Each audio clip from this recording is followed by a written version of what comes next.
خوست کې پرله پسې درې پیښې او پایله د 12 کسانو مرګ ژوبله.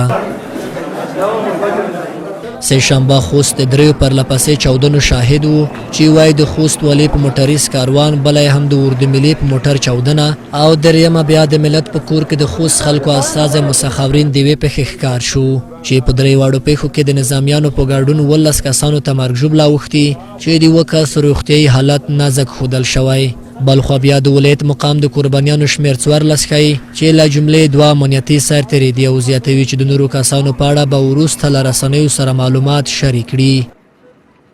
نن ورځ 9 بجې او 55 دقیقې د خوست والي په موټریس کاروان پسې چې هغه اداري کمپلیکس ته په لارو د جمهوریت دروازې سره نږدې د موټر بم حمله شوې چې په خپله والي صاحب د دې پیښې څخه روغ رمټ وتلی دغه تعقیبي موټر د دې پیښې سره مخامخ شوی چې په هغې کې 2 ساتونکي ژوبل شوي چې د مهال روغتیایي وضع د ډاډ وړ ده. همداشان په دې پیښه کې 12 نور ملکي وګړي چې ماشومان او ښځې پکې دي هغه هم ژوبل شوي چې د مهال په ملکي روغتون کې دي او د درملنې لاندې دي چې ځینو وضع د ډاډ وړ ده.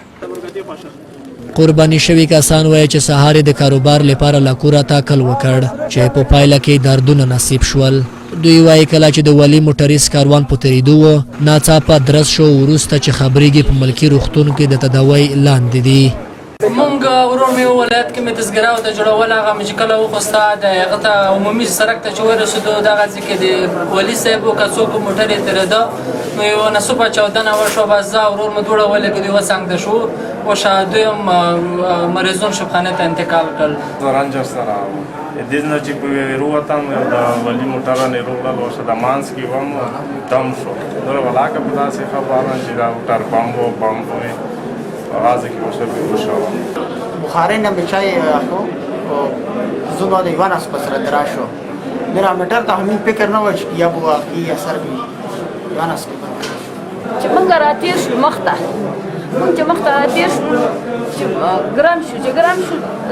کور اخو شو دا خدام خطاش لپسې زه خطا شم نه پوهېږم چې چشت ما په پښه ولګېدل نور پښې نه راچاله که نن بیخي چې ونه لیدل نور موټر راغی موږ یو ته جوړ